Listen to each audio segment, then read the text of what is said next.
14s along with Columella. The Scuttler 18s, 22-1 Super Simon. Secret Destination 28s. Hatafina 28s. And Claude Greenwood, the outsider, at 100-1.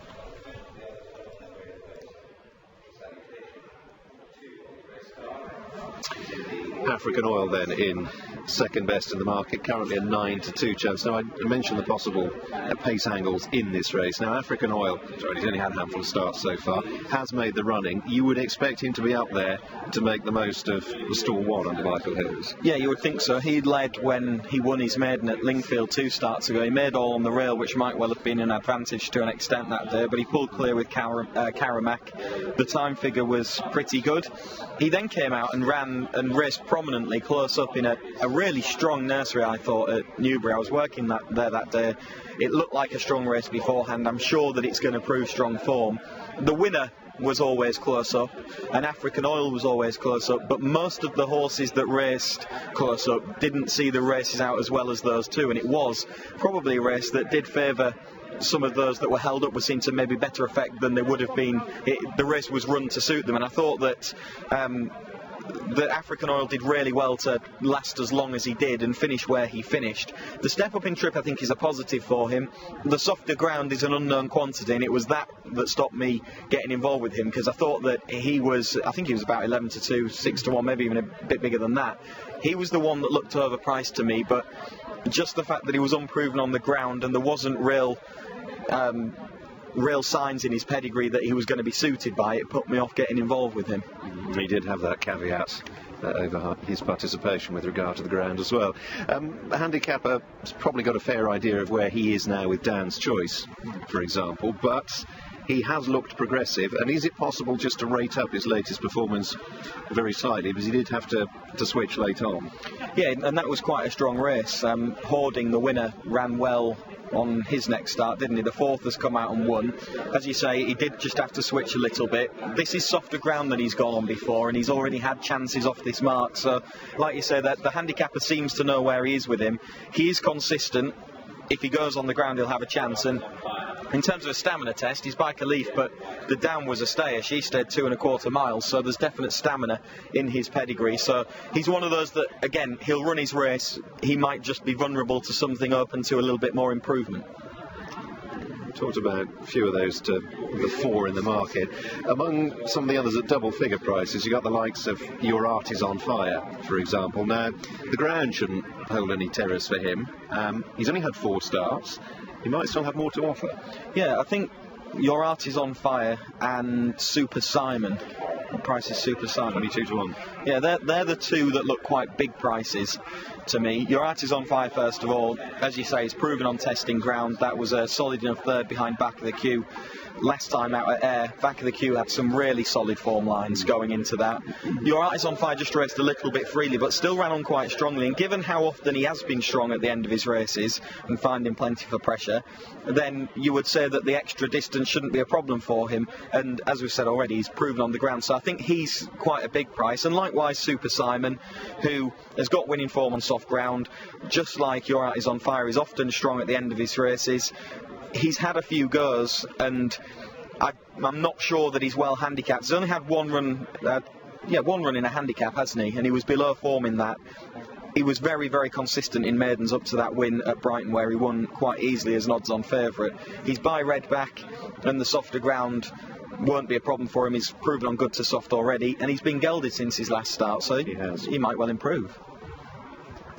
That's the chances then of Super Simon. That is Your Art Is On Fire in shot. What I liked about him is saw him win at Haydock what was it, back midsummer, what we laughingly called summer this year. It was only a small field race, but he found a bit of trouble in running, and he had to come round most of them, but in the end he was comfortably on top at the line, and he struck me then as a horse to keep a close eye on in subsequent starts. Don't think he's badly drawn either in stall 7 here.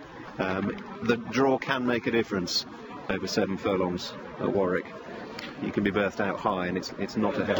Get caught wide, and you struggle for cover as well as going that little bit further than everything else. I think you have to work to get your position as well, don't you? So it can be a problem for them. Was there anything that you liked at the bigger prices? Because I think we've covered the ones that I was sort of interested in. he's a little bit bigger than I thought he was going to be. So at 16 to 1, I thought I'd take a chance with Your Art Is On Fire. I agree with you in the sense that St. Jerome is very much the one to beat, with the stable going well, and he has been well found now. Caveat about the ground for African Oil, which now is 7 to 2. I thought that was plenty short enough. So I would row in for what it's worth with Your Art Is On Fire. I'm going to say, perched on this fence that we stood next to, I think St. Jerome is the worthy favourite, most likely winner, and the two big priced ones, if I was looking for one that I was interested in, were, like you, Your Art Is On Fire, and also Super Simon, but probably more Your Art Is On Fire. Just one to go for the nursery. Let's rejoin John. Claude Greenwood, that one, and we're set to go now. Ready? And they're off and racing. The trip here is 7 furlongs. And as they head through the early stages of the contest, Secret Destination, African Oil away well towards the near side running rail. Salutation well up with the pace together with Your Art Is On Fire. Columella now taking a much closer order as well towards the wide outside and now improving through the field as well. Super Simon is the one getting the hurry up right in behind the leaders, with another Claret and Martial Art for company as well slightly further back. Dan's Choice also sits towards the rear end of the field. St. Jerome probably second last at the moment in company with Claude Greenwood, as they now turn out of the back straight with another one, Hatafina, nicely off the pace at the moment as they now rattle round towards the home straight. Secret Destination is a little bit further back now, and it's now that African Oil's come through on the inside to lead from Columella in second place, and then Salutation in third. Your Art Is On Fire comes next, and then still in touch is Martial Art as they head then for the closing stages. Secret Destination trying to land a blow. Dan's Choice comes next. Further back and a long way back is St. Jerome, really struggling to land any sort of blow here as they come down towards the final furlong. We've got African Oil leading, Salutation, Martial Art and Columella right up the near side running rail as well, and that's the leader, Columella, as they head to the last half furlong. Columella, Your Art Is On Fire running on strongly from the back, but Columella is home, and it's tight for second place there, involving Dan's Choice, Your Art Is On Fire, Martial Art also very much involved. Claude Greenwood was slightly further back. We're 2 races in at Warwick, and first time cheek pieces have become the order of the day. We have 2 big price winners, 33 to 1 price winner of the Cellar some 30 minutes or so ago, and now at 20 to 1 Columella in the first time face warmers scored under Adam Beschitzer for William Haggers. It is officially a photograph for second, and that would appear to involve Dan's Choice, Your Art Is On Fire, who's the white-faced colt, Martial Art with the noseband, and here it comes for second.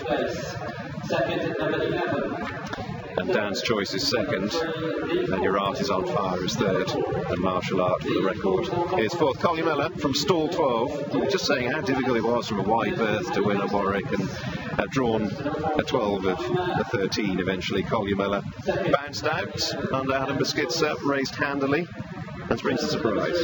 Yeah, always prominent, wasn't she, Columella? First time cheek pieces have helped her. I think as much as anything, Stuart, the return to softer ground has helped her, because she made a winning debut on soft ground. I don't think she's been back on it since.